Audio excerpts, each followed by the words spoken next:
Hello, KOZ brothers. TJ Graney here, your KOZ leader.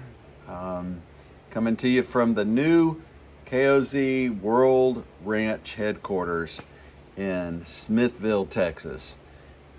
Man, just my heart's long to do this for you guys, and I got to give you a quick update on everything that's happened in the Graney family and our family in the last 60 days, 30 days. So we lived in our house in South Austin for 35 years, raised our kids there. They all moved out.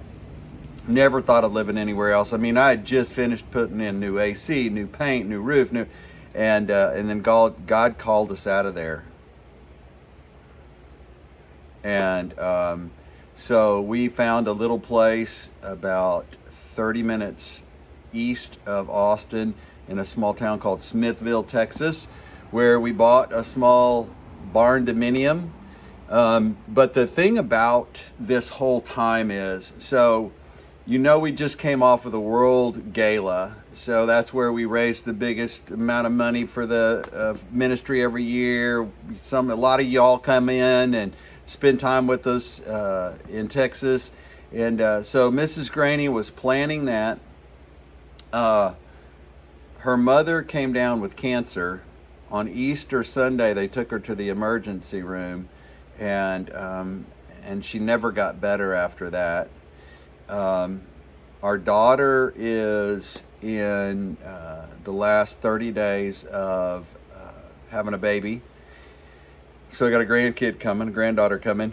And so, I mean, we have all these things happening, and then, but we know God was in it. We knew He was completely had His hand on it. We sold our house in 3 days. We got exactly what we had been praying for, so we can move out here to the country.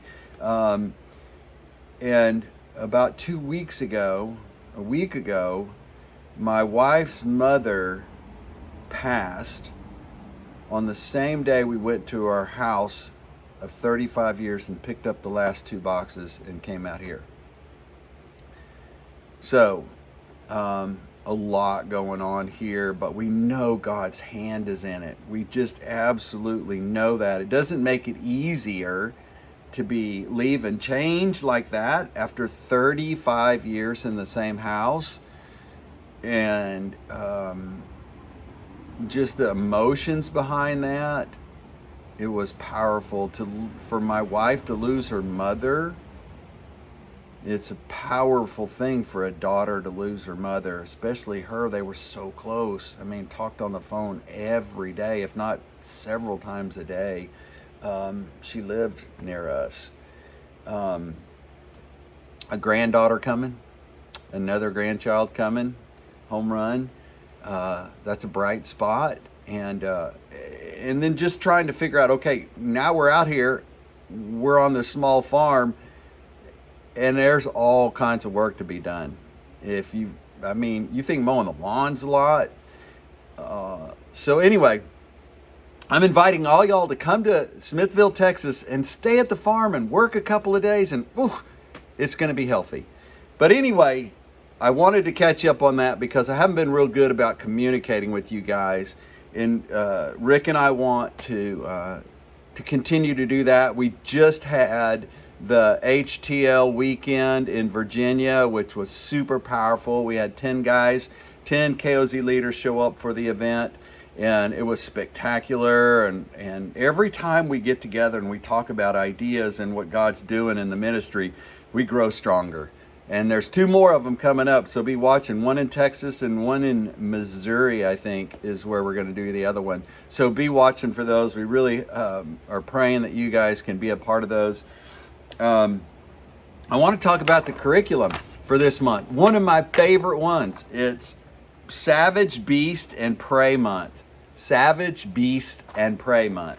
And I was just going over the curriculum, and we write the curriculum, but I don't think about it every day or every month like maybe I should. And so I was just going through it, and last time I did a video, KOZ TV, we talked about Galatians 6:9, and I mistook it for the for the scripture for that month for the boys, and it's not. It's for you. It's for us, and it is. And let us not grow weary of doing good, for in due season we will reap if we do not give up. Is that not our mantra in KOZ? Do you not feel that on some months, some days when we're doing KOZ? Man. But God tells us if we stay the course, if we stay on the trail, we will get to the top. We will. Many of you have heard that story where I walked with some boys to the top of the tallest peak in New Mexico. We hiked up to the top, and there was a lot of times where it was like, this is never going to happen. But we did it, and man, it was life transforming for those boys. And you just don't know when that one boy is going to show up, or you're going to have an encounter with the Holy Spirit on your Saturday. It's going to change your course eternally in your heart for good. So stay the course, man. Galatians 6:9. That'd be tattoo that right there. No, I don't have any tattoos. Not against them, but the KOZ pledge. Do you do the KOZ pledge? We all do the KOZ prayer, right? But there's a pledge in here, a KOZ pledge, and this really speaks to the boys and brings them together, bonds them together as a group. And no KOZ left behind.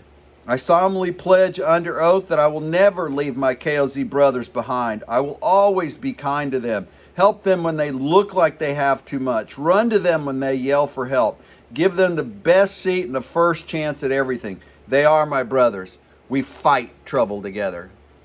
That's bad out, man. If a little boy has that spirit, that cultural spirit, that thought in his mind, if that's how he acts,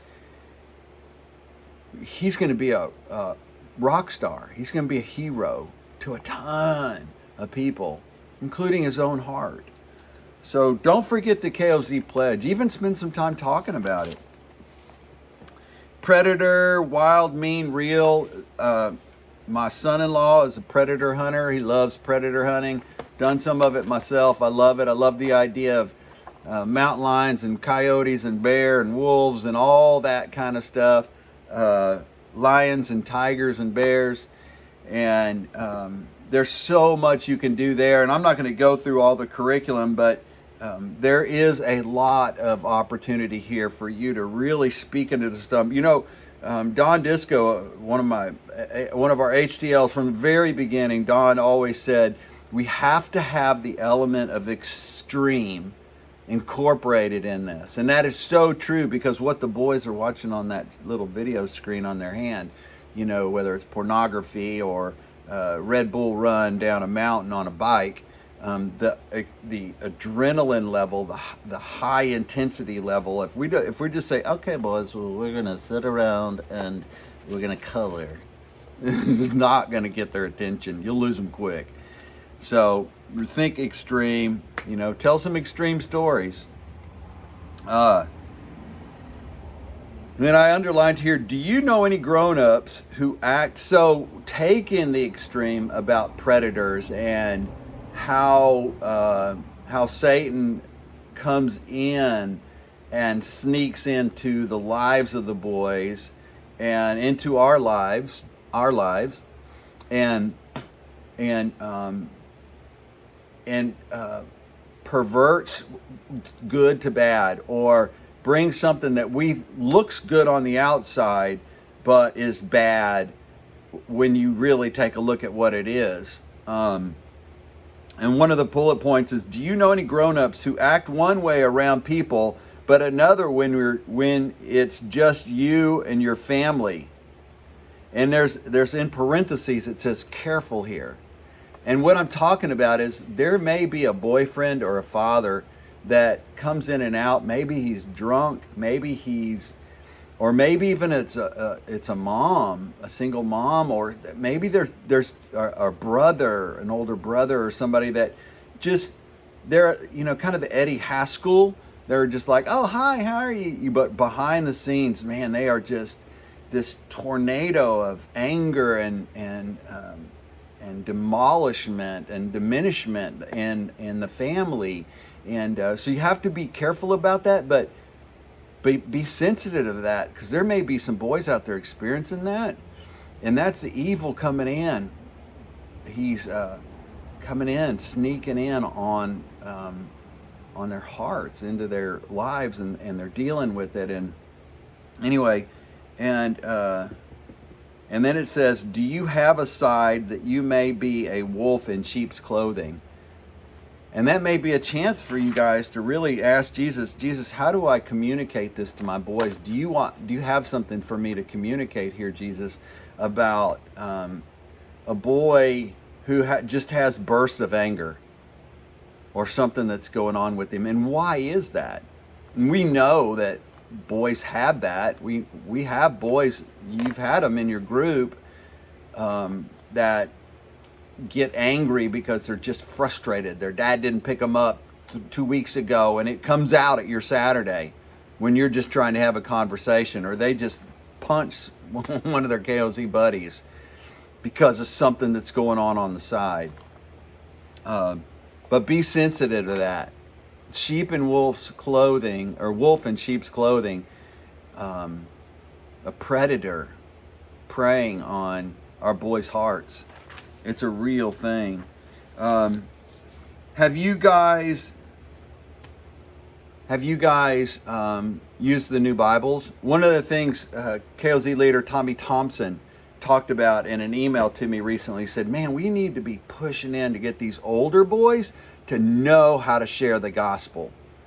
And if you have the new KOZ Bibles, there's 5 steps in there. Super great tool for you to use to speak into the lives of the boys and teach them steps in sharing the gospel and what does that mean. And so the challenge, one of our challenges going forward is, are we training our boys to share the gospel? We're training them how to use a pocket knife, how to shoot a bow, how to skin a deer, how to catch a fish. But are we training them the most important thing of all? How to know Jesus in your heart, how to share that with somebody else. Challenge. And do hard things challenge this month is write a letter. We're going to teach them how to write a letter. Now, you can do this, and I would recommend that you don't just say, okay, we want you to leave and write a letter. Here's what a letter. But maybe bring some envelopes. Show them how to write their information in the corner. Maybe even come up with somebody or something like a veterans group or somebody for them to write the letter to. Maybe you really structure it for them to make it easy for them. But to show them, here's how you write a letter. Here's a stamp. Here, boys, I'm giving you a stamp. Every boy, take that stamp, put it in the corner. Write your address and name over here. In the middle, write this. And help them do this letter thing. But we're going to teach them how to write a letter and how much it means. I don't know about you guys, but I like writing cards.